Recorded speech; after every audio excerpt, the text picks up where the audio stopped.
we have arrived at the tram stop, and very shortly we're going to walk down to the student accommodation area known as Helmutsrogatan. It's sometimes referred to as Helmutsro and Helmuts for short. Now, I know you're not supposed to cross the street when there's a red light like that. It's just that I seriously waited there for ages and that traffic light would not change. So I'm quite glad that I did decide to cross the street anyway after a while, because otherwise I reckon I'd still be there now. Now, as we cross this street, I just want to point out the petrol station and the 7-Eleven corner shop there. That's the closest corner shop to the accommodation area, and you can certainly go there to pick up some basic supplies. They have very good opening hours, and so you can always go there if the supermarket, the big supermarket, is closed. Now, there are two of them, the big supermarkets nearby, just one tram stop away, certainly within walking distance, but with all the heavy bags on the way back, it can be convenient to take the tram. Now, I mentioned that Helmutsro can be referred to in many different ways. Helmutsrogatan is the official full name. Gatan is the Swedish name for street, and so that is why you will find many streets in Gothenburg and Sweden ending in gatan.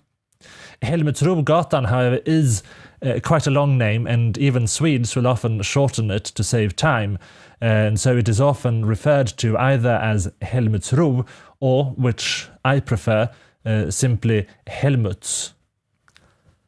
Now, the two buildings you see here on each side of the pathway in the middle, or the walkway in the middle there, they are the student accommodation area known as Helmutsrogatan.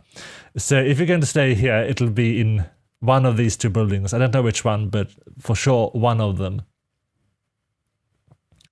You see the balconies there. They're connected to shared kitchens that some of which you can borrow.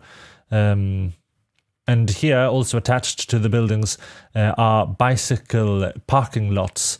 Gothenburg is a very bicycle-friendly city, so if you do like to cycle, I really recommend either renting a bike or getting a cheap one second-hand, and use that to explore the city or going back and forth to school.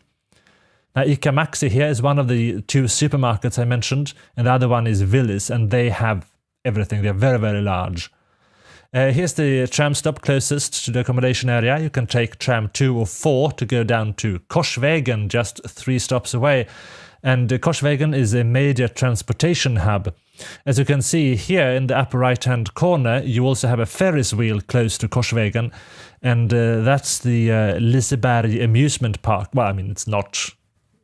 The Ferris wheel isn't the entire amusement park. The Ferris wheel is just a small part of the amusement park. So I certainly recommend a visit there. And the towers you have here are the Gothia Towers. They're home to hotels. You will find many big fairs being held there. And there's also a restaurant at the top floor with a superb view. And this, of course, is the Korsvägen transportation hub, where you can change to lots of different tram and bus lines and also the airport coach. Thank you very much. Hope to see you soon. Cheerio.